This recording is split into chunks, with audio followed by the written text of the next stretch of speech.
Audio check.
Well, good morning, folks. How are you? Hope you're all doing well. You guys can hear me okay? Let me know on X. Did say we hear you, old man.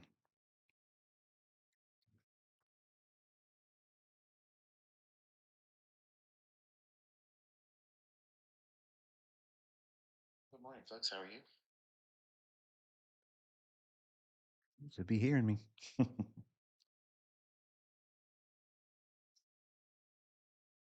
Right. All right. Hope you're doing well. So, in the process of greeting my son, who got here late yesterday, he won't be here today. I told him to stay home, just watch the stream. We will be very, very brief.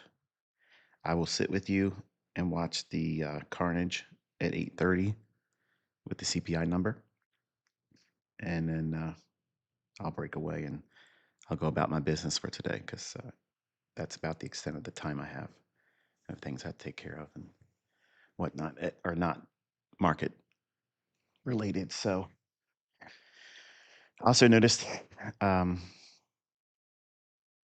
I didn't mention a couple things I said I would say during the live stream yesterday. So because of the distraction of my son getting here, I said I would tell you what certain things were.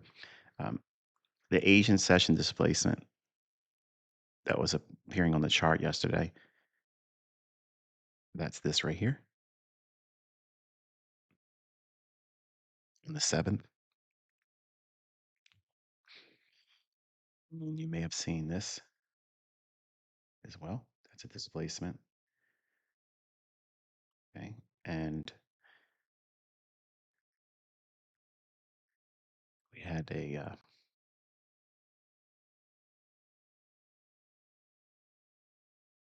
another imbalance on here that was an inversion fair value gap.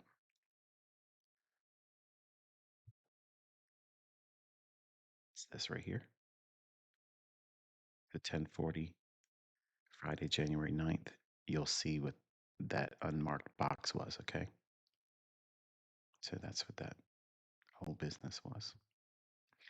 So, with that bit of housekeeping out of the way, as a reminder that this morning at 8:30, those that are out there over leveraging, not knowing what they're doing, not paying attention to the economic calendar, not respecting the risks, they're probably going to have their face torn off this morning. So, if you are not someone that is well versed in risk management, you don't know what you're doing, and you're in the market right now, close your trade. Okay. I'm doing you a big favor by saying that because chances are you're probably going to get harmed very aggressively. So there's my advice to you today. Notice it wasn't get into a trade; it was get yourself out of it because you're probably going to get hurt if you don't know what you're doing. If you're brand new, trust me, it ain't worth the risk. All right.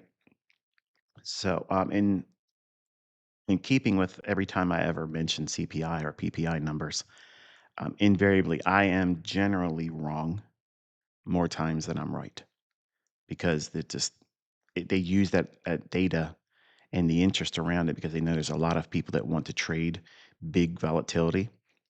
And there's always going to be a gambler. There's always going to be someone who's going to plop down a bet and be able to go on the social medias and say, this is what I did, this is what I made.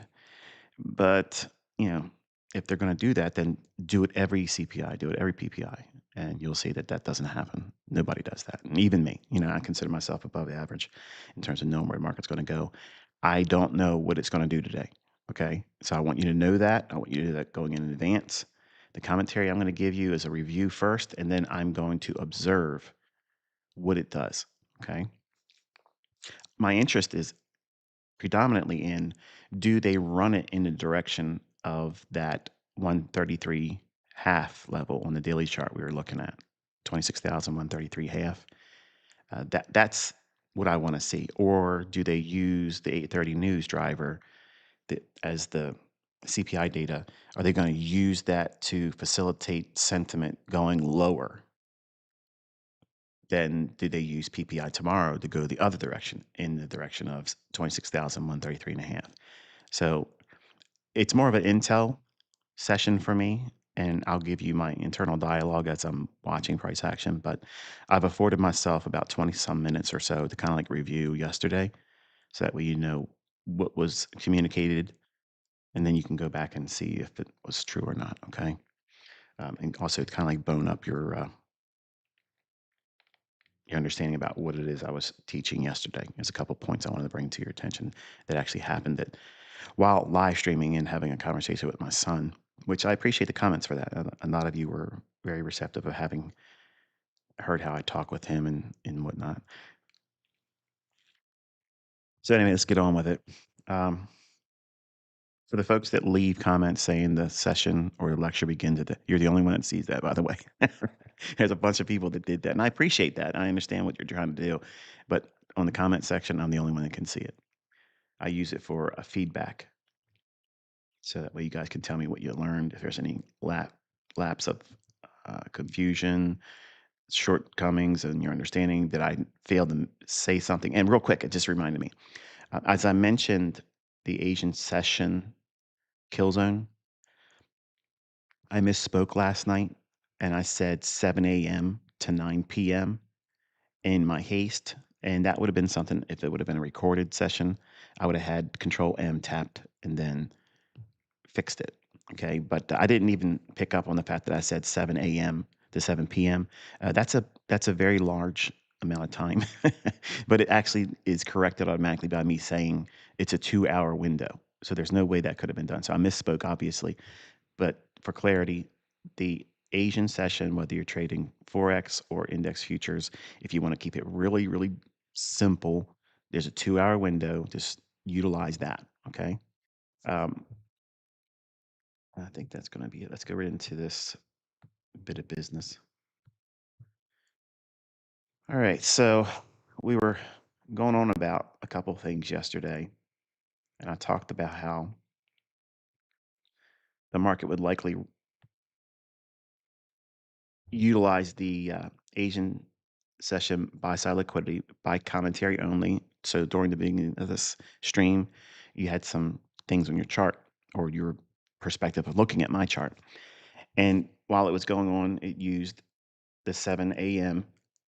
pre-market start time and then the first percent of fair value gap there. And I talked about how that little tiny little gap there wouldn't be represented by me in my analysis as the first percent of fair value gap because it doesn't cause displacement.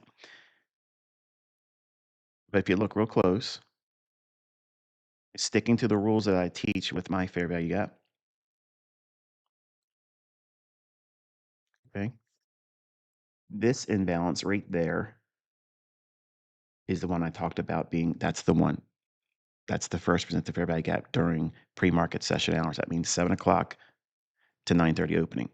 So that 2.5 hour window of watching price action, what you're going to get from this is the rules I've already shared are consistent, but my focus, okay, my interest in the market is zeroed into a very specific candle, a very specific time of day. And while this little area down in here, watch, we'll look at this. If you note that high and that candle's low, you can see it did work that, but it's only the wick. Okay. So some of you may say, well, look at this. ICT got it wrong because it went down to the first gap after 7 o'clock, because here's 7 o'clock right there. That candlestick, the one with the little wick above it. And then here's 701 and 702. That little gap, I'm not interested in that. But now watch what happens, okay? That gap is a common gap to me. This is the first presented fair value gap because it displaces above this high, not engulfing the previous candle. That's not what this is, okay? This displacement is technically it's a shift in market structure, okay? An engulfing candle is not a shift in market structure. I don't care what 20-year-old tells you that. That's not what that is. This is a shift in market structure. Okay.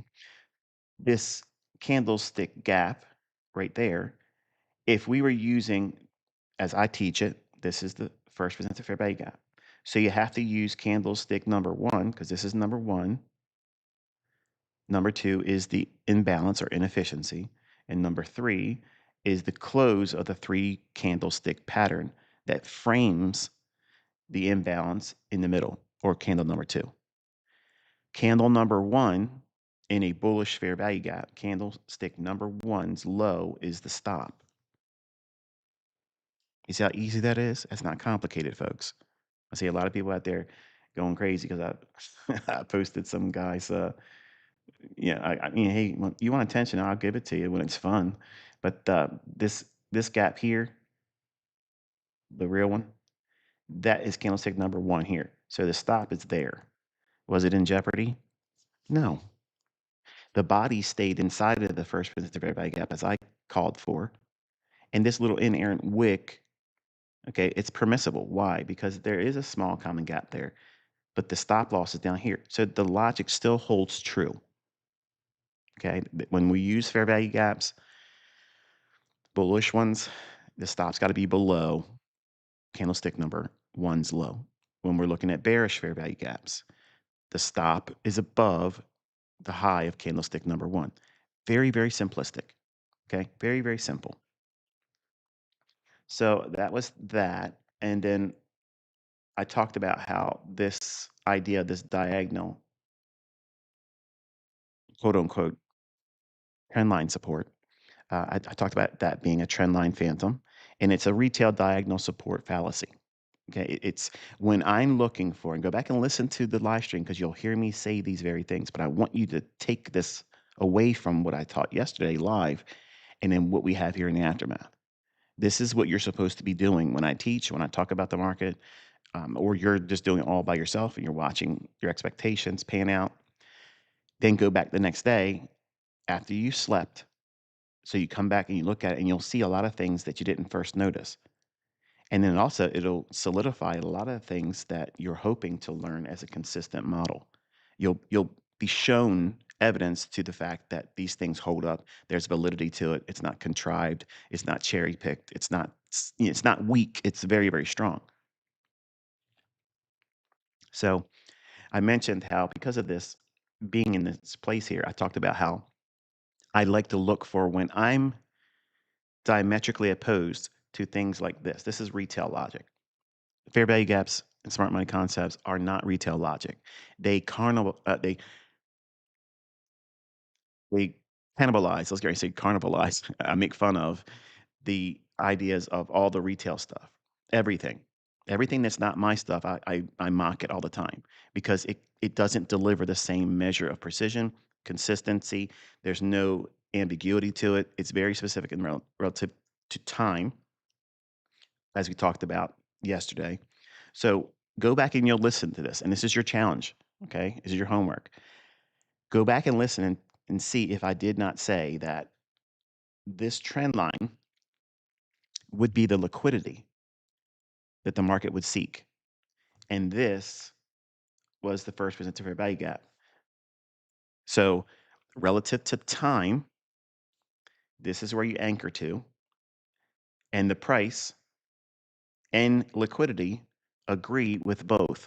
So the stops below here, they would target that. It's the midpoint of the trend line phantom. Whenever you see a trend line, I look for 3 points where it is trying to gravitate to. And if I can see it visually, I don't draw the trend line on the chart, obviously, but for teaching purposes, I do that so students understand the internal dialogue I'm having. Okay, I can see how people are looking at that thinking, okay, that's a upsloping channel. It could be a pitchfork. And then the liquidity resting below that very specific low right there, that's what we're going to target. Okay. And then the market opens, it trades down into the fair value gap that I called as first presented fair value gap, and the liquidity is absorbed there. And just for good measure, it goes right into that little tiny little common gap, but never breaches the low of candlestick number one that frames the actual first presented fair value gap in pre-market session hours, which is 7 a.m. start time, Eastern time. Also, what you want to check and make sure, I said, what about this imbalance here? Okay, what would you do with that? Would you go short with that? And I said, no, because we're in a holding pattern. What does that mean? If the market's likely to go higher and we were using the 26,133 half on the daily chart, those relative equal highs as the higher time frame draw on liquidity, to frame the basis of what direction are we trying to trade in. Now, there's all kinds of fluctuations. There was short trades yesterday a couple different times, but the best moves are going to be framed on the higher time frame daily bias. What's it likely to go to? Because if you're going to be trading, and this is something I learned from Larry Williams, so just understand that this is something that's held true to me, and he's been doing it longer than I have. Okay, so if you're short-term trading intraday, it's advantageous for you to try to be on side with the larger move and where the likely candlestick on the daily chart is going to close.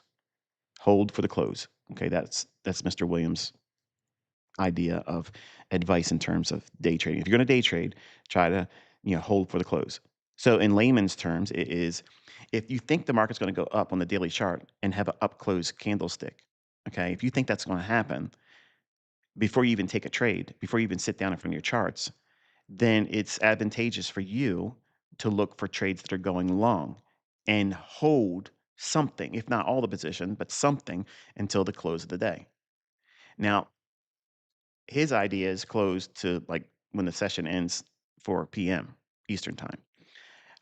I look at it this way. If I'm getting long in the opening range at 9:30 to 10 o'clock or prior to in pre-market session hours, 7 o'clock and thereafter, I'm going to be looking for 10 o'clock to 11 o'clock to offboard something because that's profit taking. That's London close time period, and we're getting ready to enter New York lunch. And you should be writing these things down, by the way.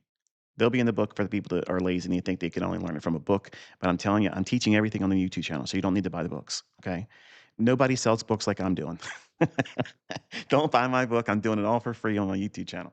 But writing down these things, you'll see that it appears in text form. It's not something that's going to be advanced knowledge. It's something that's simply being, you know, brought together in a tome of 3 books. That way you have everything from my mind and what I'm willing to teach. But having the idea of looking for the daily candlestick to extrapolate to the upside when you're bullish and only trading on that side affords you the luxury of finding these big running moves that just take off and they're just really fun to be a part of. But you won't ever catch them if you're trying to just trade on every little minor fluctuation on the daily chart, ignoring that bias and only trading the internal little like this is a minor here, and you can go short on this fair value gap there at the Asian session buy side liquidity pool. That right there, sure, you can trade that. But what happens if you don't take profit there? What if you didn't know what I was outlining yesterday, which was the liquidity below here and that's what I talk about. When I was teaching Forex, I said when time and price meet in grade school, remember the multiplication table?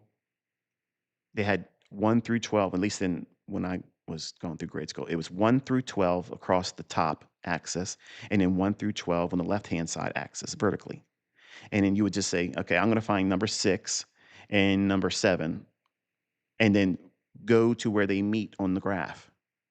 That's the same thing. That's the same premise. Here's the liquidity, and here is the range at which price is going to go to. So liquidity, price, time. See what happens? So every time I'm looking for price action and moves, the algorithm is doing the same thing. It's just like a multiplication table. It's finding time and price, and when they meet, this is what you get. You get the answer to the problem of you being broke. So this inversion fair value gap, I said that you wouldn't use that to go short because it's a holding pattern. Holding pattern for what? It's going to use the 9:30 opening range to 10 o'clock to then start running bullish using the liquidity that I outlined here, breaking this trend line support, upsetting those individuals that are buying here, buying here, buying here, anticipating this being a breakout to the upside. They have to come down first to absorb this liquidity I talked about into that first presented fair value gap. And then you get it here. Okay. Look at the delivery on that candlestick right there. It opens at regular trading hours, opening range low, trades to the low of the inversion fair value gap here. It was a sell side imbalance, buy side efficiency with a volume imbalance at the low of it. Anything trading up into this, only if it drops from there, is a short term fluctuation. Now, that's beneficial for you to read the tape. Does it offer that? Yeah, but look how muddy and dirty it is because it was part of a holding pattern that will release that holding pattern when the market opens at 9:30. And then the market rips through. There we open, trade down to the low of that inversion fair value gap, some random volume imbalance. Okay. If you recall, when I first started teaching volume imbalances, mentorship students, the the idea of using volume imbalances inside of old price action, I would take their attention right to that and not show this entire range. It would just me be pointing to that because I wanted to gradually teach it because I had leakers, I had people, repackaging and selling it, and then taking that money and buying sports cars and putting them on social media to look like they're super rich or superior traders, but you don't see them trading. You see them selling their courses with the proceeds they made from the sales of those courses to buy things to show you materialistic stuff. And I don't do that. I show you precision in the marketplace. I tell you before it happens, and I make millionaires. There's a strong contrast, and I do it for free. But that volume imbalance right there would be an example of how I would, in the past, only look at that right there. But it's part of the whole grand scheme of this inversion fair value gap. Remember, it was a couple years ago I taught the inversion fair value gap first in Kit's ICT Concepts Trader Roundup when I was just bloviating about certain things and what you could go out and start looking for next. I told you to start looking at to look at my fair value gaps and then invert them. The inversion aspects of using them as the opposite of what you expected when they first formed. So a SIBI is usually, when you're bearish, something to sell short in. But what happens if it overtakes that? The goobers will say, see, it doesn't work. But that's your inversion fair value gap. So if you're expecting a Judas swing going lower, you're going to look at that fair value gap that's a SIBI, sell side imbalance, buy side inefficiency, or a down closed candle. You want to wait for it to be overtaken and then use it as a foothold to push and to propel price higher, as you see it does here at the right time at 9:30. Price, time, agree. The range, the price, the time, perfect. I said this was going to be an inversion fair value gap in the live stream, not to be a shorting, to go long, to use it to send price higher. Go back and watch the stream. That's the stuff that you guys miss. And then these are the little bullet points that you use to twist in the side of people that want to fill your mind up with doubt because I'm giving it to you. I'm showing it to you. I'm proving it to you. It's there. That's real order flow. What's more powerful? Let me ask you that. What's more powerful? What's more advantageous? To know the exact price, the exact time price will stop and turn on a dime, or how many bought that low of that candlestick's wick. What's more important to you? You have to wait to see how many people bought there for the purpose of volume. And folks, go back and put your volume profile on there, and you're not going to get this. It's not giving you that information. It's not giving it to you. It's not giving you that. It's not talking about it's going to go to that right there. And that's where the largest influx of turning takes place. And I don't care how many contracts were accumulated and bought inside there. I just told you where it was going to do it. What's more advantageous? You going to worry about the numbers, or are you going to worry about the time and price where these moves are going to form? Does that number of contracts being bought and sold make you any more money than me telling you and teaching you and seeing my students become millionaires using it all around the world? What's more advantageous?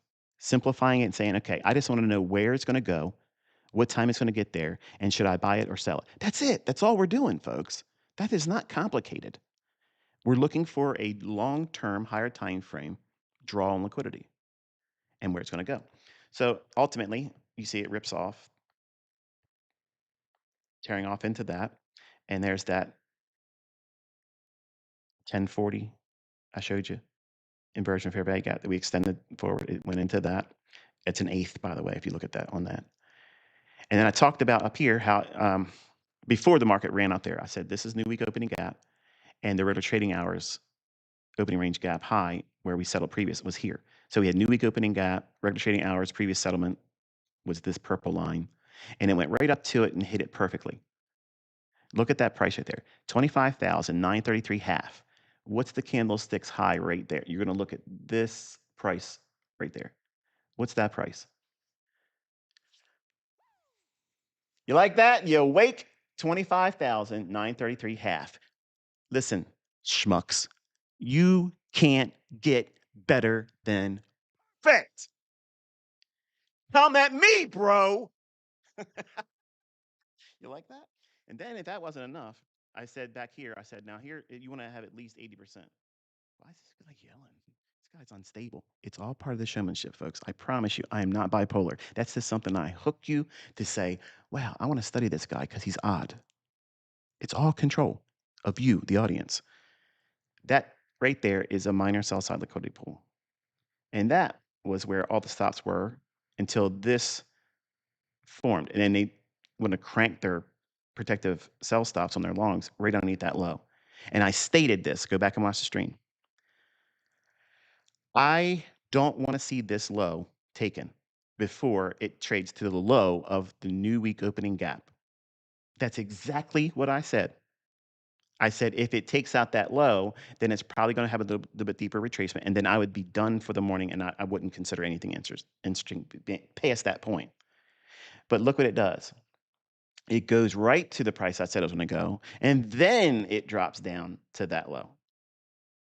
That is premonition. That is forecasting. That is predicting. That is foresight. It's proof of concept. It's understanding real order flow. And I didn't have to point to any kind of numbers inside of a candlestick.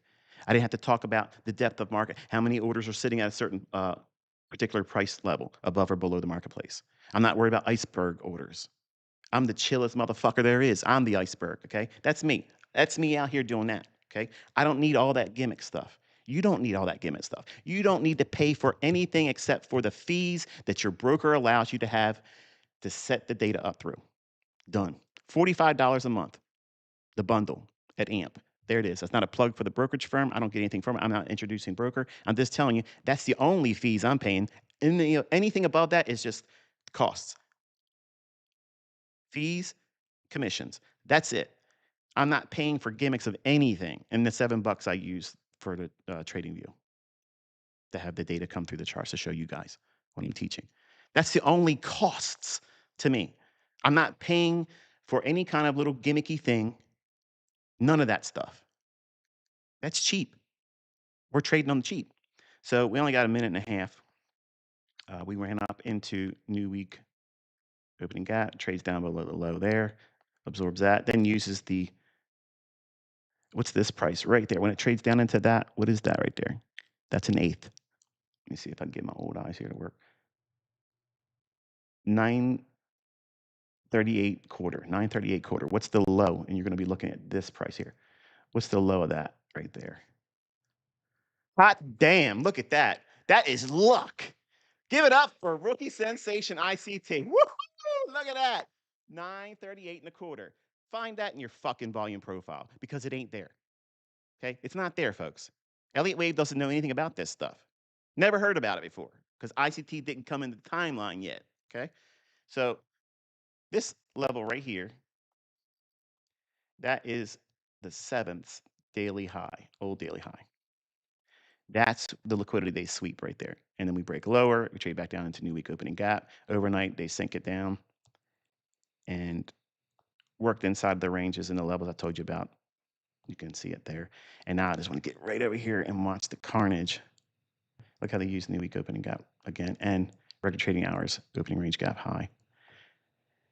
So again, let's see if they drop it aggressively, the throw off sentiment, because you know that daily relative equal high is obvious to me, or do they rip it higher? There we go.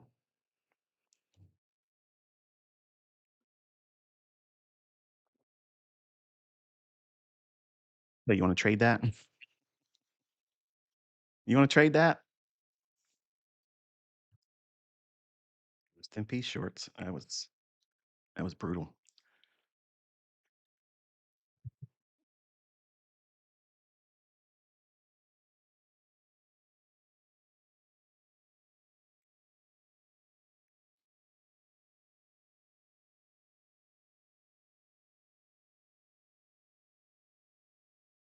Remember that red line? That's January 7th old high. Yeah, did mark yesterday's high. So let's do that. Everything I'm showing you here is as I sat and looked at the charts first time. That's what that is. So there's yesterday or Monday's high, regular trading hours high.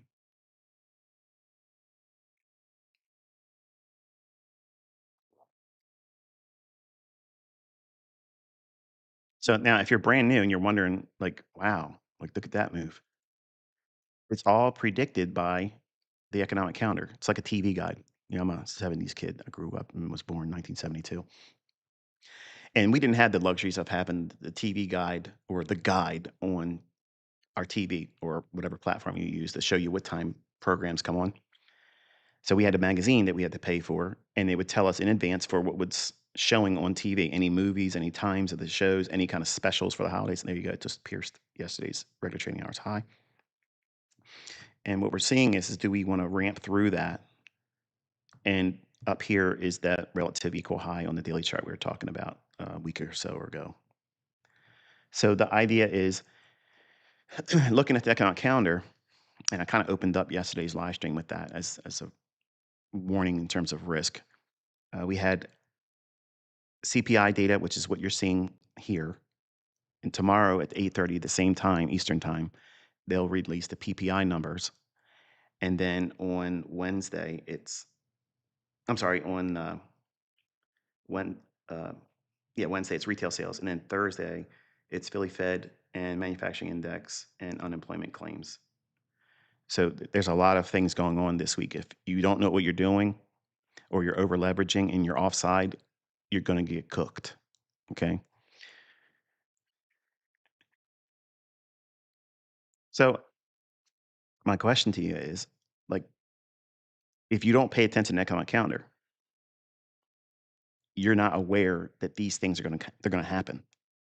And there are certain reports like CPI, PPI, FOMC, rate announcements, not the minutes. The minutes aren't like all that important.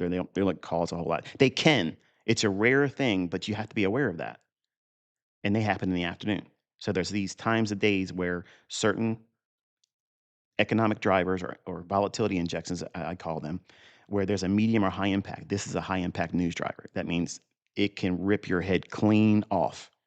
If you're offside, that means let's assume that for a moment that you were looking at this gap here and saying, okay, I'm going to go short and look at this. I'm going to make money. And then you don't know CPI is coming out at 8:30. And in one candle, it's traversing from a high. I'm sorry, let's start with the low. The low of 905, well, 104 handles in 1 minute. Can you weather that? Can you stomach that? You guys that are trading 15 contracts because your prop firm said you could, you can't, man. So you have to know what you're doing. Okay. And that's why I try to be like the Mr. Rogers of trading and try to talk to you like a dad, because not only am I teaching my kids, but I'm also teaching you because I care enough to make sure you learn it correctly. I don't want you going out there blindly and just assuming risk that's just asinine. It's stupid. Like if you don't know what you're doing, it can crush you.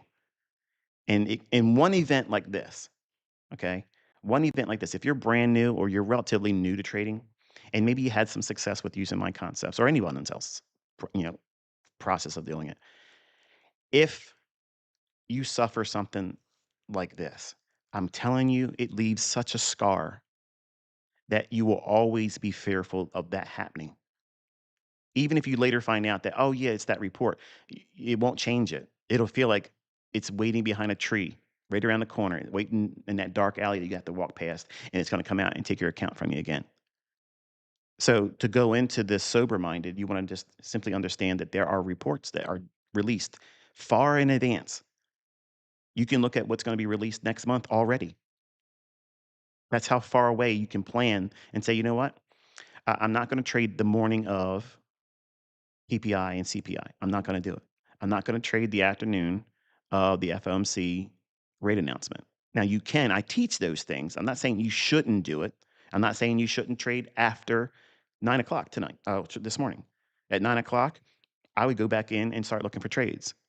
But you can't be in there ahead of 8:30 unless you have a higher time frame trade and you're really tamped down with unrealized profits and you've been in it for a couple days, which in this economic climate, I'm a little uncomfortable doing that. I used to be a short-term trader like that, where I would put a trade on, hold it for a couple days, maybe a week or so at the max, and then I would get out. But because of all the things that's going on around the world, all the geopolitical things, all of the heightened risk because of that and overnight gap risk, I'm not interested in that. So I'll go in, I'll take surgical strikes, know what I'm looking for, get it, and go home. That's the only thing I'm doing anymore. I'm older now. Um, I'm more risk averse. I don't want to have all that concern for the outcome of the trade. I'm not that young guy anymore. So I just know what I'm looking for. I'm waiting for it, and then I'll pounce on it when it's there.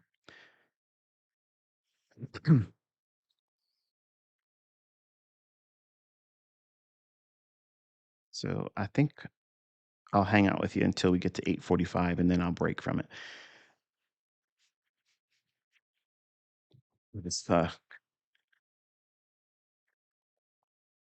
understand team mentality. I understand there's people out there that sell their stuff. They have a way of that they want to market, but marketing against me is the worst thing you could ever do because I'm going to get your subscribers. They're going to see that what I'm showing, what I'm doing, what I'm teaching, what I'm giving away for free, it blows the shit out of the water. That whatever you're selling, whatever you're hawking, whatever it is, I don't care what it is, who it is. They have all failed. Okay. They've always failed. When they come in, they start doing this stuff, their sales fall off. They get exposed as unprofitable. They get exposed as a scammer. They get exposed as not as good. They get exposed as a toxic personality. And it's very, very, well, nobody's interested in that shit no more. There's enough going on in the world. Things are too expensive. Nobody really wants that. They want to be uplifted. They want to be inspired. And drama marketing, okay, that stuff doesn't work. It doesn't work, man. Not here, it don't work. I will send your video links to other people so we can all laugh at that. Okay. Does that look like I'm worried about it? I'm not worried about none of that stuff. There's a guy out there that still has shit on the internet about me and all horseshit, still trying to sell his shit and can't do it. That's the facts. And here we are looking at live streams talking about where the market's going to go perfectly using the stuff that I already taught for free. That all you have to do is simply watch the videos, take notes, and then go into your charts and study it. And you'll see it's boring. I'm boring. It's exactly how it's supposed to be. But because it's so boring, I have to show showmanship. I have to create some kind of tension so that way it engages the audience because this is boring. You wait for this to form. When it does, you check and see if it doesn't respect that range to this degree. Is it going to move in this direction? Where should my stop go? That's boring stuff, man. That's boring. I would not have 2 million subscribers and all of the interest in what I'm doing and teaching if I first didn't do the things that I did. Talk about it, how it's sniper related. Well, what target audience am I looking at? Male. Male. Okay. That's why the ladies were interested in me because I sounded like I was talking about Rambo and Arnold Schwarzenegger narratives. But it's to hook your attention long enough so that way you can say, okay, what is this guy really talking about? And then they get in there and they start using the concepts. And if you're weak and you're impatient, they are not going to work for you. That's not a knock against the concepts. It's just highlighting that you aren't disciplined enough. You haven't put enough time into it. And then you see the weak guys, soy boys, they say, oh, yeah, I did this for 2 years and I was never profitable. You were doing the wrong shit for 2 years. That's what you were doing. You were doing it all wrong for 2 years. You didn't listen to the things like I'm talking about right now, where you have to slow down, defer your expectations, defer it, put it down the road a little bit. Because if you put a timeline on it, if I don't learn how to do this by this day, get the hell out of here. Go. Get out of here. Go.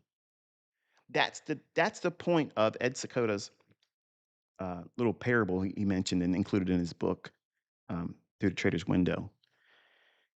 The Jade Master. The young guy goes and wants to be a Jade Master. And already, I know some of you are wanting to turn this off. Good. Get the fuck out of here because you're not ready to do this. You're not ready to do it. This young guy travels a long time to find this Jade Master. Everybody said, if you want to learn how to be a Jade Master, this is the guy you go to. You got to travel a long way to get there. That's like you going through all this retail shit. You got to wade through all that garbage. Everything sounds like it's the winning thing. And you come to a guy, he says, hello, answers the door, and the young man, which is proverbially you, yeah, I want to learn how to be a Jade Master. I want to learn how to read price action. Oh, go on in. And you sit down with him, you're expecting him to start showing you candlesticks and expecting you to know where to buy and sell.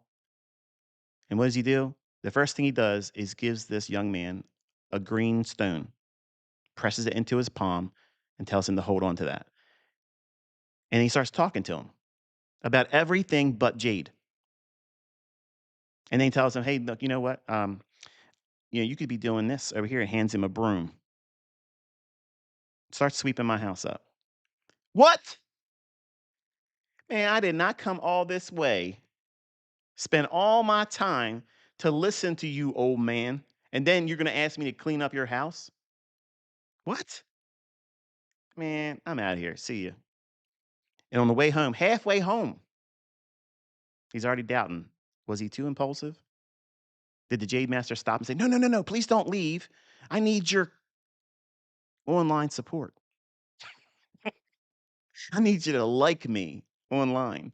I need you to talk about me in the positive light." No, he didn't do that at all because he's the Jade Master. He knows his shit. He knows that everybody's going to want to come to him to learn how to be that master of Jade. So the next week, the young man makes that same travel right back to the old man's house, knocks on the door. "Yeah, it's me again. Can I get a second chance?" "Sure. Come on in." And once again, he takes that green stone and presses it into his palm and starts talking to him about tree frogs, harmonic patterns. And then again, it comes over him again. He's like, "Look, look, look, look, look, look, look, you're doing it again, man. You're doing it again. I want to learn about SMC. I want to know which fair value gap to buy, which one to sell. When is it an inversion fair value gap?" And the old man says, "Go home and come back next week." Oh man, this guy's tore up now. He's like, "What? Piss off, old man. I'm going." And heads home. All week long, he's thinking, "Man, I messed up. I messed up. I messed up." And this goes on a few more times, but less and less he interrupts the old man until one day he's back there and he says, "Look, you got me sweeping, you got me cleaning the cupboards, you got me wiping down everything. And I don't know anything about Jade. And I've been coming here and listening to you drone on and on and on. And I don't know anything about Jade. I came here to learn Jade. I want to be a master of Jade." And the old man tosses him a green stone and he catches it in the air. "Here, hold this piece of Jade." And when he grabs it out of the air and feels it in his hand, he says, "This isn't Jade." And the old man smiles. Most people miss it. But the highlight is this: when you're brand new and you think you know everything and you think you need to learn a certain way, that means you're the master, pretending to be a student. It doesn't work that way.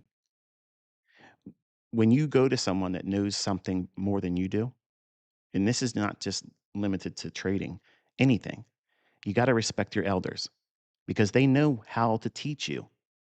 But your impatience, your entitlement gets in the way. You want to learn it by this time. You want to learn it this way. This is the idea. You thought it would be to learn it correctly when you don't even know what the fuck you're doing. You have no idea what you're doing. You have no idea what you're about to learn. You have no idea what it means, but there's all kinds of logic. So that man was giving him discipline and patience while learning what real jade feels like in your hand.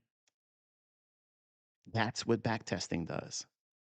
Backtesting shows you what real jade is. So when you start watching these candlesticks in live and you're tape reading it, you can see when that move ain't real, when it's fake, when it's false, and you can see what they're doing beforehand. And then you are a candlestick master. Then you can read the tape without me holding your hand, without me pointing to anything, without me ever making another video, because you have done the work of holding real insight, smart money concepts, the logic behind them. You have that in your hands while watching old price action. And it conditions you with patience over time, listening to logic that's going to prevent you from self destructing, which is why I talk to you a lot. That's how I teach. That's how everyone that's become millionaires as students of mine, that's what they endured. That's what they took away. And every single one of them will be honest and tell you, if they're honest, they'll tell you, say, look, in the beginning, man, He talks too much. He does this. He does that. He doesn't get to the point. Yeah, I do. And they later find out that was the point. I'm slowing you down so that way it gets you out of the way. It teaches you patience. It teaches you to observe what real market precision looks like, what turning points are going to exist. Where is it coming from? Where is it going? When should it move? When is it fake? When's it a false move? All those questions are answered, but they can't be answered in a simple statement because you're not going to appreciate the gravity of what I say because you haven't tested it. You haven't looked back in old data and say, yeah, that's exactly what is happening. It's happening. These things happen all the time, but I never noticed it. Why? Because you're looking for the thing that puts you into a trade right now. Give me a trade right now, or you're a fraud. Go fuck yourself. Okay. That's my response to all of you. When you have that mentality, you're broke. You're going to work or you're in between jobs. You're miserable. You're online and you want someone to jump through hoops for you. I'm not that guy. But I'll pull your strings and I'll pull your card and punch your ticket when it's amusing for me to do so. And that's because I'm entertained by it. My feelings are not hurt. I'm not upset about that. In fact, it just proves what I've already told all of you that are so concerned about them changing things. There's always going to be suckers coming in believing in this horse shit that retail teaches them. There's always going to be people believing that. There's so many books out there, so many personalities still going on about stuff that are outdated and archaic. Look at what I'm showing you, folks, man. Seriously. Take me out of it. I'm the least important factor in all this. It's perfect. Why would you look for anything that's promising you something that's good when I'm showing you what's fucking perfect? It's perfect. To the tick. You don't find that in anything else. You don't find it. Because if it was there, man, they would be slamming my timeline on X saying, look at this and look at this and look at this. And here's what I'm going to do. This is what it's going to do next. And then here it is. Here's the receipts. You don't see that. You don't see it. But they'll use my name and punch you in the face, try to get your attention, say, remember how ICT's a scammer? Remember how he did this? And remember how he said he was going to do that and he didn't do this? And I'm out here live streaming telling you what the market's going to do. Are you forgetting that? Selective memory, amnesia? Like, what's the deal here? That's me playing with the audience. I troll my haters. I enjoy it. That's why I never had to advertise. That's why I never had to advertise. I never paid for advertising. I would step right in front of them like David and Goliath, and they had a bigger following than me. And I said, your shit stinks and mine's better, and I'll prove it. And I did it with a demo account, which made it perfect amusement for anybody watching it. But then they shut up because they couldn't do anything like me. With a sling and a stone, I knocked them all off. And they like to use the things that I stunted. I made fun of things. I made fun of people and I trolled and they take things out of context. And it's so fun to watch them still go on like they think they know me. You have no idea who I am. You have no idea. But it's fun. On this side of the storyline, it's fun because these people that are trying so hard and desperately to sell things to you, they need your money. They need you to hate me. They need that to happen. They need to be viral that I'm a fraud and scammer. They need that to happen because so many people are learning how to become fucking rich for free and beat the shit out of this market for free. They can't have that. That's why I told you there's going to be this collective that will come and it's going to be everybody that sells shit because they need to sell it. They need to sell their software program. They need to sell their fucking plan. They need to sell their little gimmicky bullshit, their courses that's really diluted my stuff. Think about it. How else can they live? How else can they make their money? They have to market their stuff. They have to sell stuff, right? And that's why they do it. And they know there's always going to be people that doubt because you're weak. You won't spend enough time doing it right. You're going to look at it and, oh man, this is really complicated. There's a whole lot of videos there. When here's all you are doing, okay? This is the core tenet to what it is I teach. You ready? You're looking for a market, whatever market you want to trade, it doesn't matter what it is, okay? Whatever you want to trade, it works in everything. So stop your bullshit. It doesn't work in gold. It doesn't work in this. It works in every fucking thing.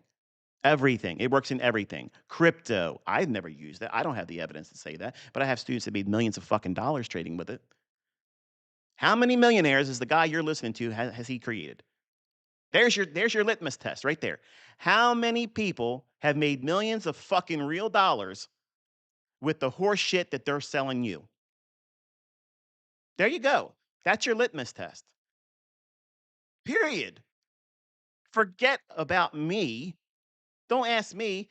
Is it something that you can learn to do? Forget what I make. It doesn't matter what I make. You'll never make that much. You are learning something that's either transferable knowledge or you're not. And if there's people learning it and they're doing it and they're making millions of dollars, is it worth your investigation and push effort into that and block out all the other horseshit? To me, I think it's a no brainer. Now we're back in a new week opening gap high. These look a little too suspect in here. So if they really want to come back down, upset that, and then slowly work towards gravitating higher later in the afternoon, that's something I would be interested in seeing if it can do it.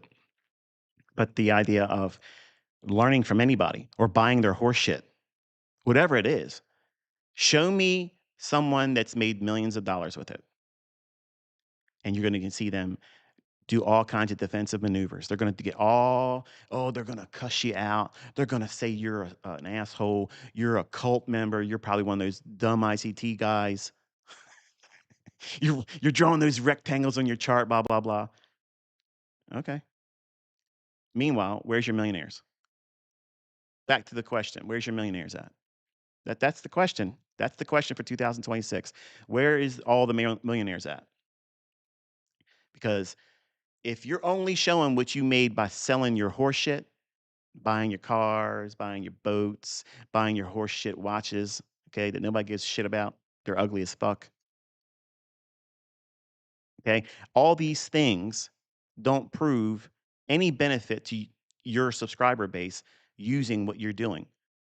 Think about it. I got my own brokerage firm. This is all the money I made. This is just the statement number here, but you didn't watch me make that balance. And I will never go into a CFTC regulated brokerage firm and do it anywhere else. Well, that's suspect, isn't it?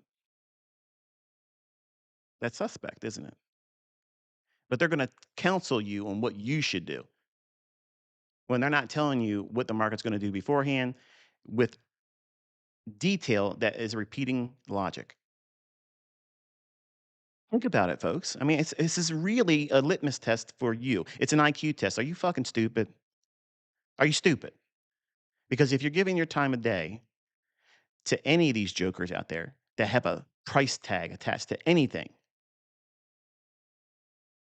you work for them. You work for them. You're Carl now. They employ you. They hook you for your attention.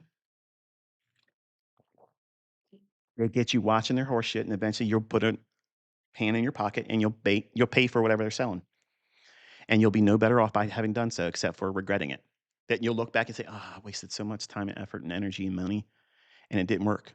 I bought into the hype. I bought into the image." The only image around here is precision, predictability, consistency, continuity, honesty. That's the way it is around here, folks. If it ain't working, then you know it's a fraud. If I can't talk about it before it happens, then you know I'm a fraud. And the logic that I taught and students that dug their heels in, rolled their sleeves up, said, you know what? I get it. ICT, he likes to stir the pot, and that was his marketing strategy. It worked. I'm at 2 million people because when they come here, they see shit that they can't find anywhere else.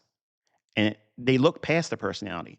The personality, the marketing aspect, the engine behind me, the inner circle trader, it was me causing doubt. Because if I got some of you to fall in love right away because you paid attention, because of the concepts working, I don't need to work on you. I'm now after the people that want to talk hate, and I'm going to convert them. Not every one of them, but I got a lot of them. And a lot of them secretly love me. They got pictures of me next to their nightstand at nighttime, and they have to hide it when their wives come in. Ooh, yeah, that's how it is. And I don't mind. The bromance is cool. It's cool. But the bottom line is this: I know how to work an audience. You have to divide them first. Divide and conquer. I already know that people with a brain are going to realize that this stuff is superior to everything else. I don't need to cater to you. I'm not defending myself. I'm having a lot of fun by bringing in more people. And it's the people that hate me because they borrowed that opinion from somebody else that they look up to at the time. Oh, I've watched you do this and I've watched you that, and you're the goat. You're the goat. You're the goat. Oh, you're that ICT guy. And he made fun of him. He's making fun of you too. Yeah. Look. What? What did he do? He called a low, and he went exactly where he said he was going to go. Oh shit. Maybe I should delete that post about that, because if someone screenshots that and throws it in my face later on, I'm gonna feel like an idiot. Yeah, that's what happens. And all of a sudden, I get emails. Like, I got emails overnight. Damn, bro. Like, I was part of that train. I was part of that train, man, hating on you, and I didn't even really know what you were. Like, I just believed all the bullshit that people put out there. But what you just did yesterday, I watched it. I didn't see it live, but I watched the recording. I can see it's a live stream recording. Bro, that's something different. Exactly. And that's all I've ever done. That's my marketing engine. That's what I do. I'm not I'm not out here defending myself because I'm sleepless, because I know it works. And some of you that don't want to see it, I get it, man. It sounds like a broken record, or you think I'm arrogant or narcissistic. I'm really not that. But I play that part, just like Stone Cold Steve Austin in wrestling. That's his gimmick. That's his persona. That's what he uses to sell his whole thing, his merchandise. Okay, they're not getting paid because they're wrestling. They're getting paid because they sell their T-shirts and whatever thing else. I'm selling you this information for free by hooking your attention, getting you here long enough so that way I'm making you emotionally connected to it. Either you're here to find something I'm doing wrong so you can talk about me, but you can't find it, and you're struggling. But then in the process, you're seeing me do shit nobody else can do, using the things I already taught for free, and then you're stuck. And I have the people that love me and they're making money with this stuff, and they're like, dude, man, why you even give these people this time? Because that's how I got to 2 million fucking subscribers. That's why. I know how social media works. I know how your brain works. I can say one statement, and both of you, the hater and the lover, will find solace in it and feel like yep, he's talking about me, and he's finally admitted that this, that, and the other thing. And neither of those things would be true. It's market manipulation. Market makers do the same thing with these candlesticks.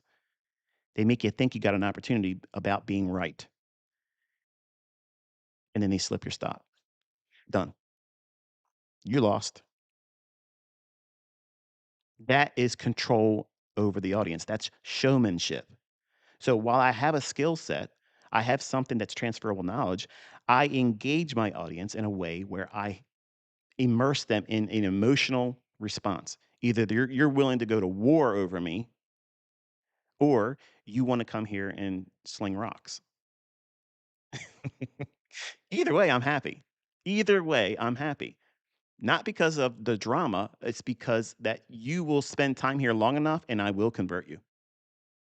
I'll show you that your Mickey Mouse horseshit doesn't work nowhere near like this. And that little bit of doubt, the first time they see it, it's in there, just like a grain of sand in an oyster. And that little soft belly of that oyster, it can't get that grain of sand out. So it starts secreting more and more and more and more, and it just gnaws at them. And all of a sudden, they realize there's a pearl of wisdom right there in their gut, and it's good old ICT. And they come back and they send me emails, and they'll say, "Man, this is this is a hard thing to swallow, but hey, I'm a man. I used to make fun of you. I used to make fun of the stuff you're talking about. I used to say this, that, and thing. I just parroted everything else that everybody else said. But you did something that got my attention, and I just quietly looked at what it is, and I just took out $85,000 in a withdrawal from a live account, not prop. What do you do with that? You parade around the house and say, "That's why you do it. That's why you do it, ICT." And it's fun because I take ugly people and I turn them into positive people. and I do it in an unorthodox way. That's what I do. I'm not out here trying to get you to be clones of the ugly side of me that markets. I'm out here trying to get you to be the positive role model for your family using what it is I'm teaching. But I have to build an audience. I have to get that audience there. And what I do was is I create an atmosphere where you suddenly find yourself caring enough to be involved, and I start a riot. And that's what I've done. I was a virus and I infected this industry. And this is what my whole plan has been, is to get all of you to pay attention. But there is no malware for this now. It's out there. People know about it. There is no virus scanner that's going to remove me because everybody has it now. They have it. I'm no longer the important thing. They can't stop it because I've already released it. It's in there. It's in the source code now, and nobody can take it and remove it. It's common language now. SMC, this, and that. They may not know me yet, and that's not important. It's really not that important. Me is not that important. But where it came from is, and it ain't from anybody else's lips or their books or their courses or their videos or any person face to face mentorship. No man taught me this stuff. Not one man taught me this. And my question to you is, if it wasn't the Lord, how else could it be so perfect? He's not the author of chaos. He's not. But he put everything in motion perfectly, perfectly. And you see it here. You see it. So I'm going to spend the rest of the week. I'm not going to be with you the rest of the week with any kind of charting or anything like that or live streams. I just had an opportunity to do this yesterday and had a small little window of time to talk to you today. And hopefully, for the folks that think you understand me and you're the ones that go into other people's channels or their posts and you say, yeah, that ICT, he's a scammer. And remember that one time? Remember that one time he did this and he did that? You have no idea. Like I make puppets, marionettes, like on a string. If you're talking about me, you're keeping me relevant. And that's going to cause curiosity in everyone that sees your post about me. And that's exactly what I've always controlled, the narrative. I get you talking, then you come here and you send the people that follow you, you're going to influence them because they want to come here and see a train wreck. That's what they want to see. And it's hard to look away from a train wreck.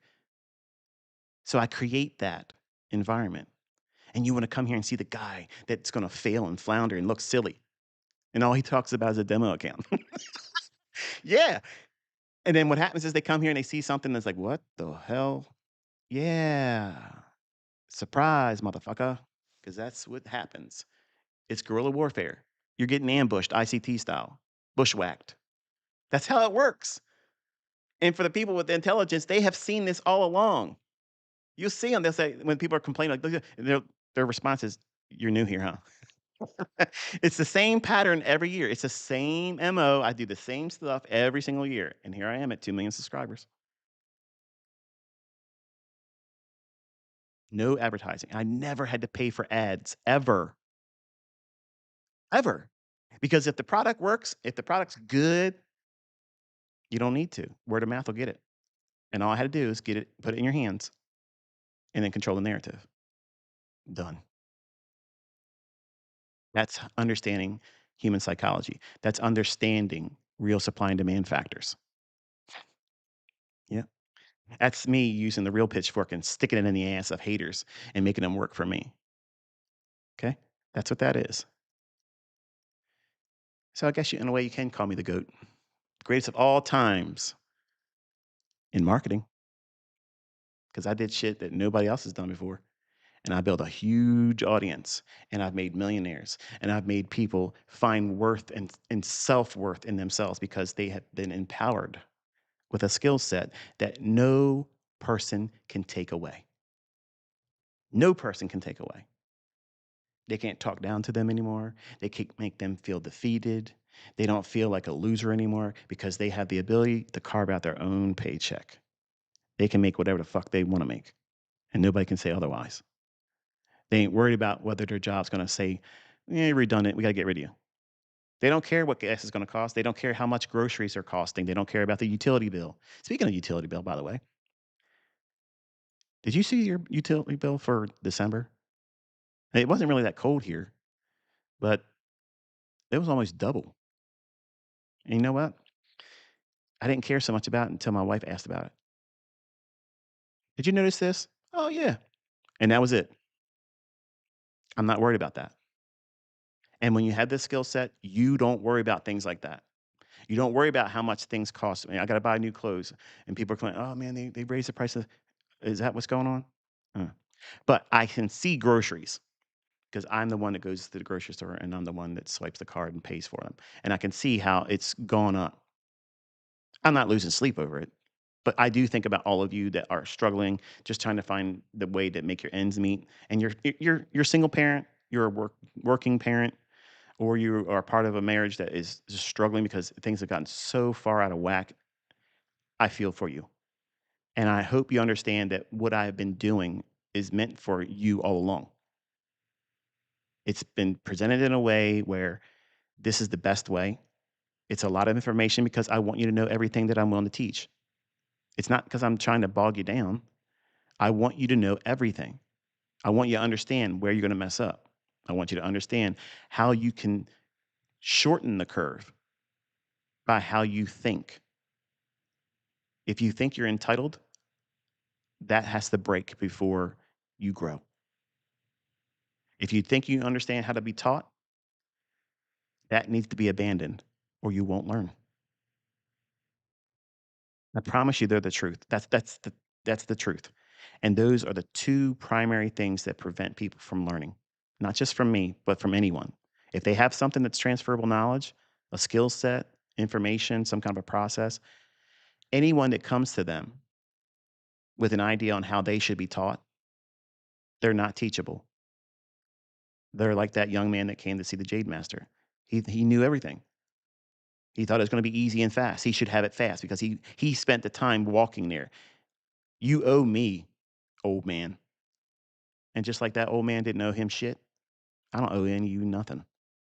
I've already given you more than any motherfucker on this planet would have given you. And I'm giving it to you for free. And I'm still here for free. Nothing. Period. I'm going to say something to you and I'm going to close it. Um, Jesus Christ is absolutely Lord. I'm a sinner. And when I close this, I will be repenting for the things I said. I do it all the time. Okay. But I want you to understand something. The moment I brought his name up on this channel, everything that this channel was earning was cut in half. 2 years ago, when I made a post on the community post and I gave glory to God and Jesus and noted that he's risen, immediately the views fell off despite me getting 50,000 average new subscribers every single month. Okay. I want you to know the state of the world. Okay. And I want you to know YouTube. I don't give a fuck if this YouTube channel makes money or not. I don't care. I'm still going to do it. I don't care. But because I raised his name up and I exalted his name, they punished it.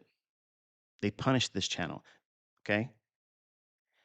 I have increasing numbers of people coming to the channel all the time, but the views are never accurate. They're never accurate at all. Zero. Why is that? Twofold. Number one, I'm giving God the glory and the praise. And two, I'm also teaching you something that you're not supposed to learn. They don't want you succeeding. They want you to be a good slave. They want to punish you. If you don't do what they want you to do, they'll take your ability to make money. Fuck you. I don't need your fucking YouTube money. Okay. I don't need ad revenue. I don't give a flying fuck how much money YouTube ever fucking pays me. I don't give a fuck. I don't give a fuck. I don't give a fuck. Okay. I don't need to do anything ever, ever, ever, ever. Not one thing, not a trade, not a YouTube video, nothing. I don't need to do shit. That's why I spend the majority of my time on X, where I'm not monetized. It's quick. It's just like you're a buddy of mine and you're in my circle of friendship. And then I send you a text message. You're all getting it the same way and same time. And I'm not monetized. They're asking me now, hey, do you want to have a partnership and start making money? Because they see the impressions that I do when I put something out. I'm not monetized. And if you don't believe me, bet me, dare me, come out and say, you're getting ad revenue off of X. And I will log into the profile and you will see that the shit ain't there.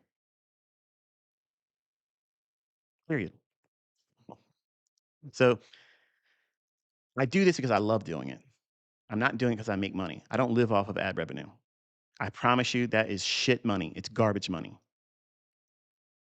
I pay my landscaper and my utility bill alone more than I earn every year off of YouTube. So make that math. It doesn't work. Okay. You're spending time worrying about things that are completely stupid and irrelevant to you learning how to quit your job, live well, be content, free up time to do everything and anything you want to do.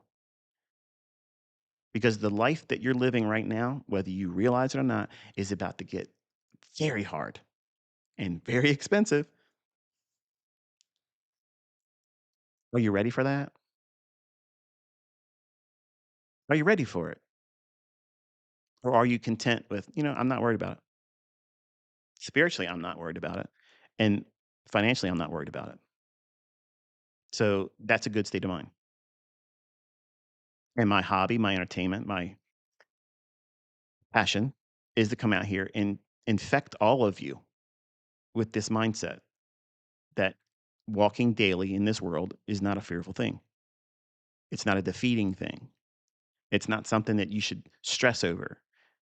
How easy is it for you to fall asleep at night? Are you losing sleep? Can't fall asleep? You're stressing. You're overthinking. You're feeling rushed. You have to do this real fast. I promise you, you don't. You need to slow down and you'll realize slow is fast. Slow is fast. And trying to put all this on top of you and think, I got to consume all these videos because they're going to change something or it's not going to work or I need to make the money real fast. That never gets you there. It takes you the other direction very, very quick. But here's the central core tenets. What I teach and what you're supposed to be focusing on is this. You're looking for a market that you want to buy or sell based on some higher time frame premise that leads to a direction to a very specific price level.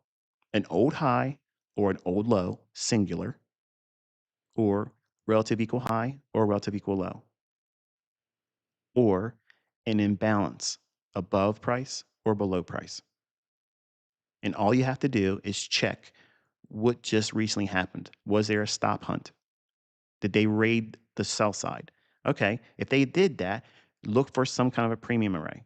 First, imbalance, because it's going to be inside of the range, it's going to climb back through. Then, is it a single high or relative equal high? And you do the same thing if it ran buy side recently. Is that complicated? You're met with three choices.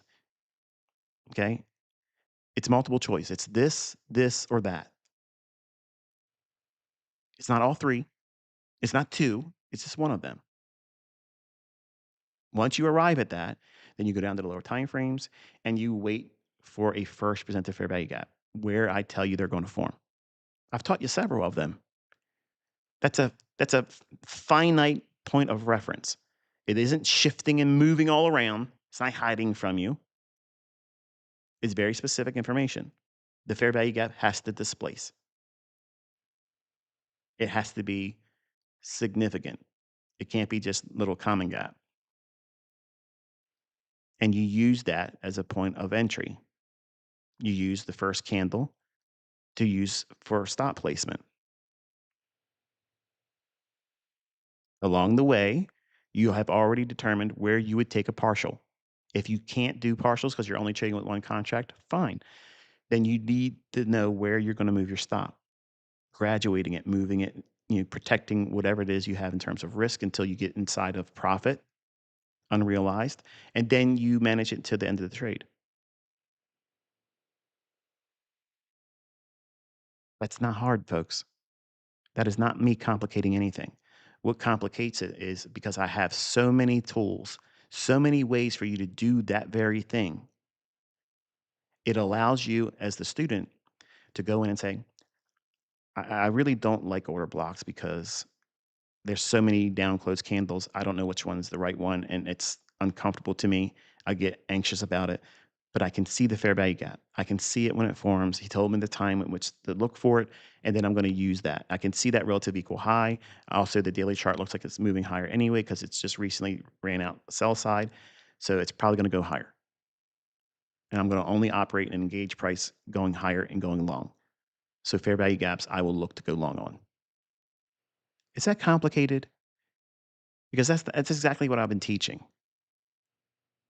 Now, if you're thinking, well, I got to look for the inversion breaker, and I have to do that inside of model 2022, and only if the COT agrees and its seasonal tendencies also in line, and market structure has to be a certain way inside of a market maker buy model or sell model. What the fuck, dude? Like you're literally going in and you're trying to do everything a kitchen sink approach. You never see me doing that. You never see me doing those things, okay? There are tools that help you determine a bias. There's a tool that gives you timing, entry and exits. There's a tool that confirms or qualifies the setup. In other words, it builds another level of confluence to it. It isn't one thing only. It's not a one candle premise. That's what you're seeing now. All you need is this one candle. No, you don't. You got one candle to lose your ass. Okay, that's what that is. If you're stripping your logic down to just one candlestick and that's all you're doing, you're going to get railroaded. Period. You have to have supporting logic. You have to know what you're buying, where's it going. You have to know where the stop loss is going to be, and you have to know how price is going to work inside that range.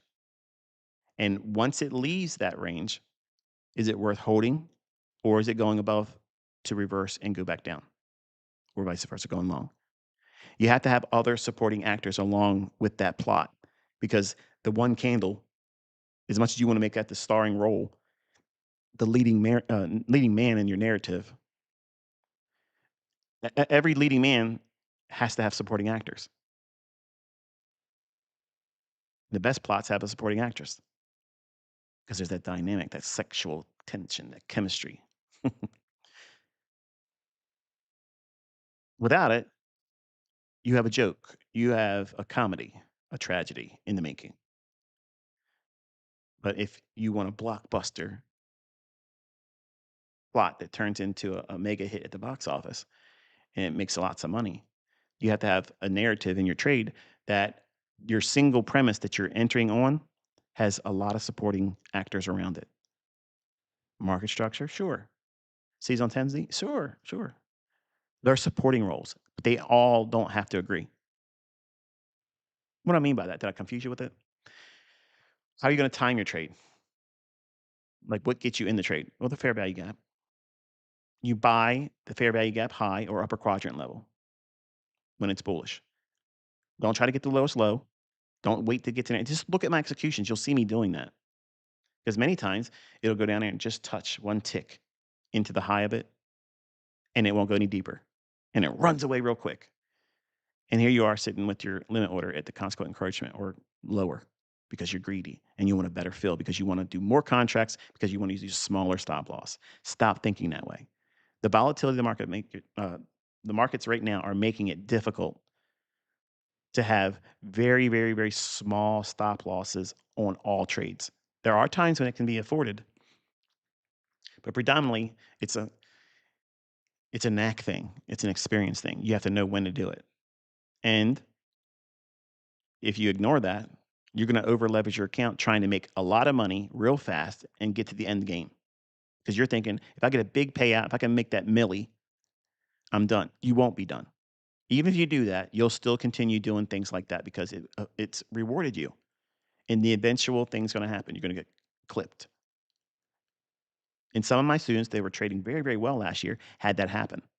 They lost the plot. They got punch drunk and they forgot the process and they were chasing the profit.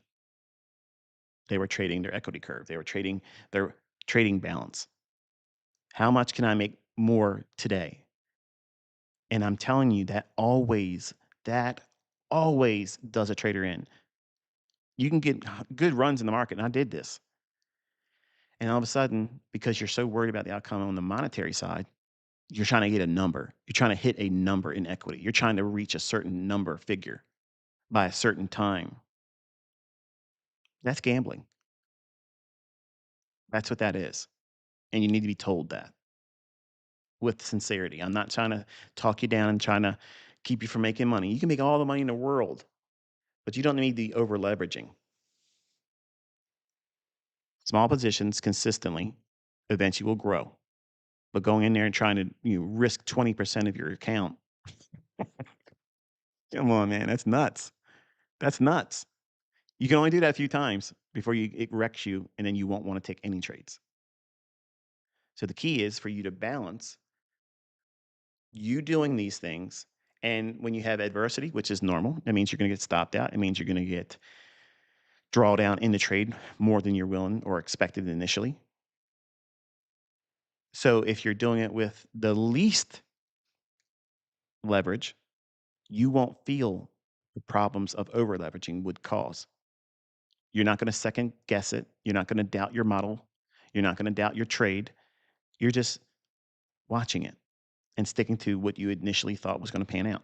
And it ain't going to hurt you if it doesn't. If it stops you, it doesn't hurt you. It doesn't make you feel like I don't want to take the next trade. In your mind, before you even scale up the size of the contracts you're getting ready to trade with, the number one question you need to ask yourself, and I'm going to close it. If I lose on this trade, how eager will I be to go in and take another trade? And be honest. If you lose this much money, how comfortable will it be for me to take the next trade? If you get nervous, if you get a little tense in your chest, a little tension in your hands, you start tensing up a little bit. You feel uneasy about it. You're over leveraging. Now, there's going to be a time when you have done so much over leveraging and you become numb because you're losing. Now you're in that loser cycle. That's what gamblers go through. That's why they sit there and they just want to lose. They don't have the ability to stand up and walk away with what they have left. They just want to lose it all. I don't have control. I lost every bit of self control. Please just let me lose it all. I can't stop myself. Just let me lose all the money so I can just stop because I can't stop without losing the money, without blowing the account. I can't walk away. If you find yourself feeling like that, it's hard to get out of that. So the key is to never get there. Never enter that loser cycle. And the way you do that is never over leveraging and always confer like a board meeting. Okay. You're running a corporation. You're the CEO, you're the CFO, you're everything. You're the board.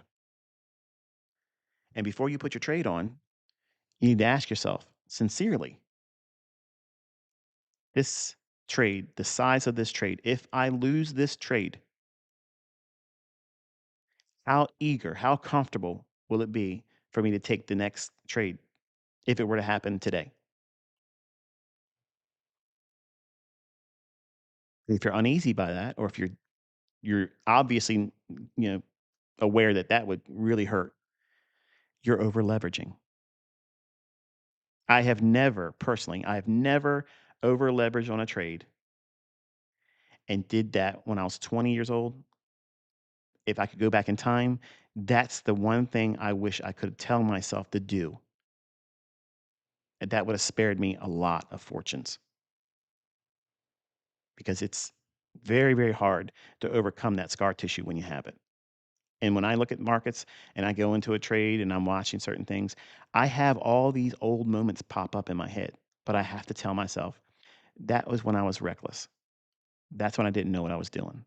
I recognize that this is very similar to that, but I have a trade that's scaled properly. I'm not over leveraging. And if I take a loss on this at full stop, I'm not deterred by taking the next trade. I will still go in with the same logic because this is just part of what I'm doing. It's a cost of business. It's I did something wrong. I did the error. It was me. It was operator error. It was not model error. It was not anything apart from me just simply doing it wrong. And I'm okay with it. I will pay that price. It'll give me intel. So I'm going to pay a premium for being wrong. And there it is. I move forward. Do you do that with your trading right now? Because if you don't, start implementing it. And I promise you, the effects of drawdown when it comes, and it will have far less impact on your psyche and your trade psychology and the effects of the ebb and flow of winning and losing. It will have far less impact and less detrimental to your ability to follow your model or take the next trade. Your model is only as good as your ability to implement it.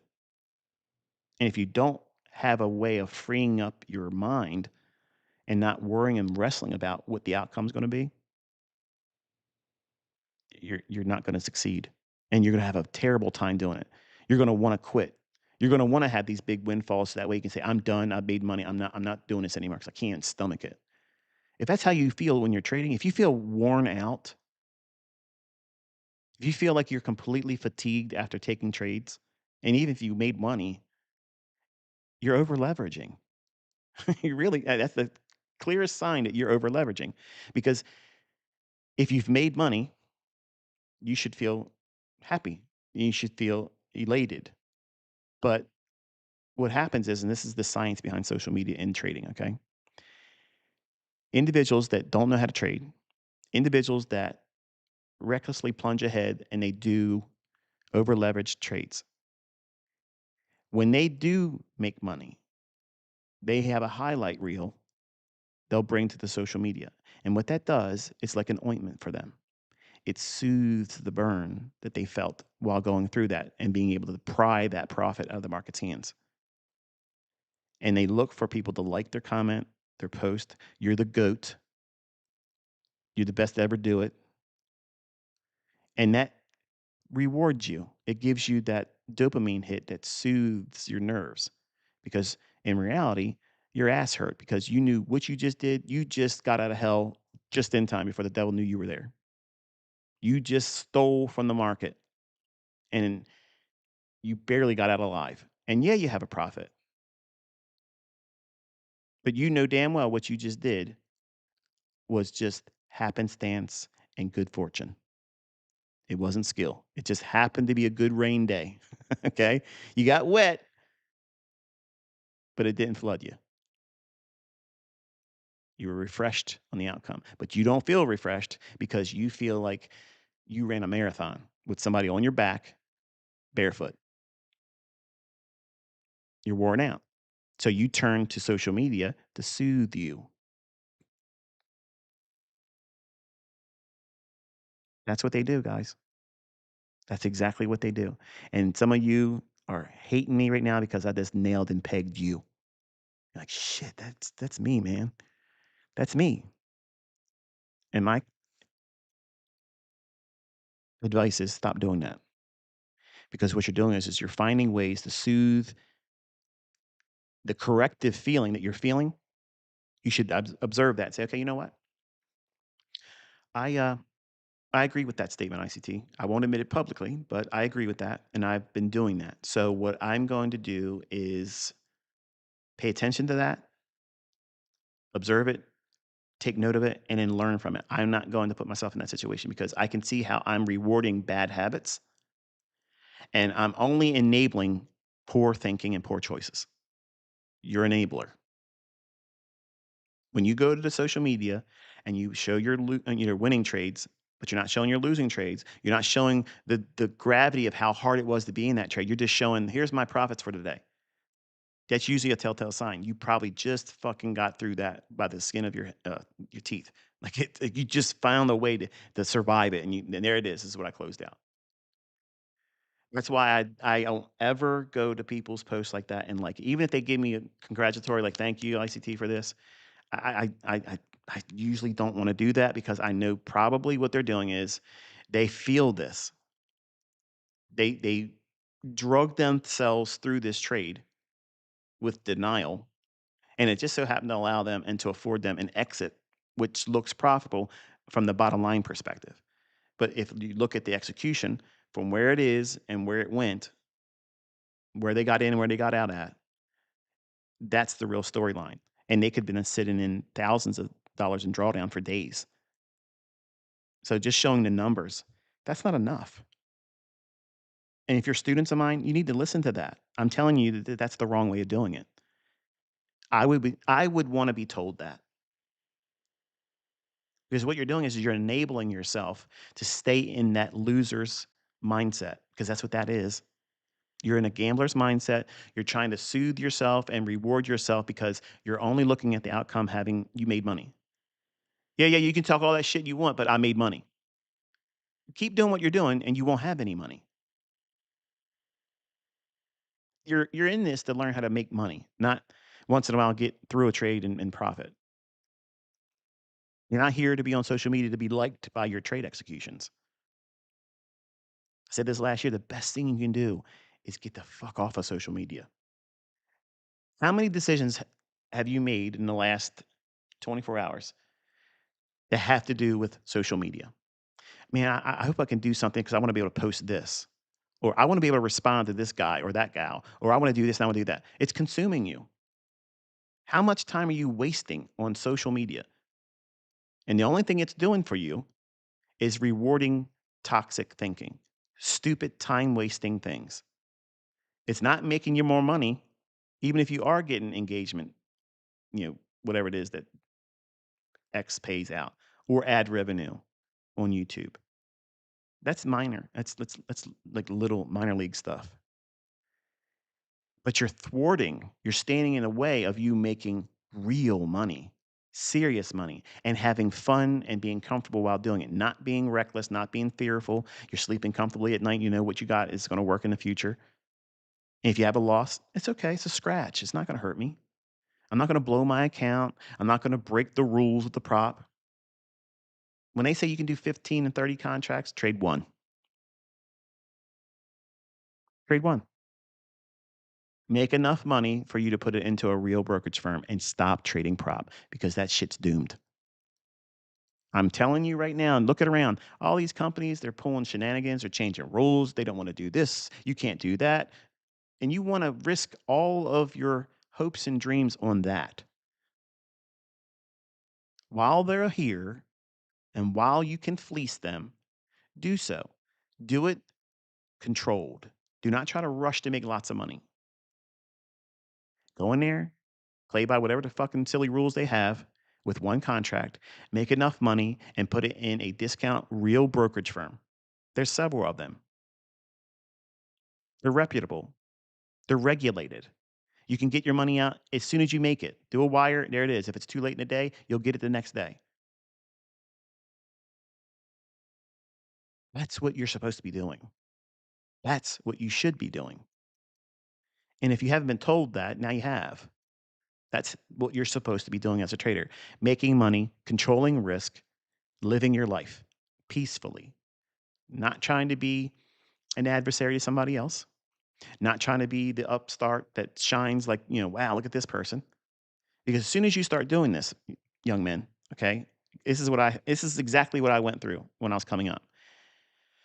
Because I came from no money, because I am from an area where the least of expectations were placed on anyone from where I'm from.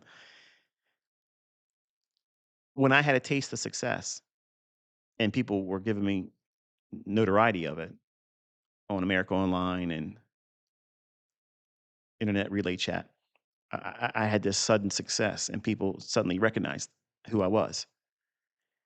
And because I didn't have that growing up, I tapped into that and said, that's what defines me. That's who I am. So forget how much money I'm making and how well I'm doing. That's not the point anymore. The point is I want them to make me feel good about me. So what you do is you start chasing that and you start looking for things to upstage the last thing you did. That's very hard to do. It's very, very hard to do. Try to upstand and outperform everything you ever do the day before and see how long you can do that. And before long, you're going to feel defeated. You're going to feel like you're making no progress because you're doing something that's an Olympic feat. Think about it. You're making this complicated. I'm not making it complicated. You are. You're bringing that toxic mentality to something that doesn't require all that. All we're talking about doing is buying and selling something and making money, folks. That's all it is. It's not complicated. It's a very simple process that you're complicating. You're waiting for a time to do it. You're executing on a model, an idea, and a premise. You're risking a very specific static stop loss. It's rule based. It doesn't morph into some other logic. It's always the same thing. And as the trade pans out in your favor, you start moving the stop a little bit. That's all. You don't jam it at the break even just because you want to get out of that condition of risk. You need to be comfortable holding risk. You have to be comfortable holding it. Over time, you'll know what that good trade feels like while you're holding it. Just like the young man knew what jade was because he held it. And then when he tossed him any old green stone, as soon as he put it in his hands, he knew this isn't real jade. And he smiled at that young man because he realized at that moment, see, I've been teaching you all along. Just because you don't recognize learning properly doesn't mean you haven't been taught correctly. So with that, guys, I hope you have a very pleasant day. I probably will touch base with you throughout the rest of the week on X, but no more videos, no more any of that kind of stuff the rest of this week. Um, hope you enjoyed what I presented to this week. Hope you learned something from it. Hope I inspired you to be more responsible and principally oriented and detail oriented about what it is you're doing and what you're thinking about, how you're spending your time. Until I talk to you later on, be safe.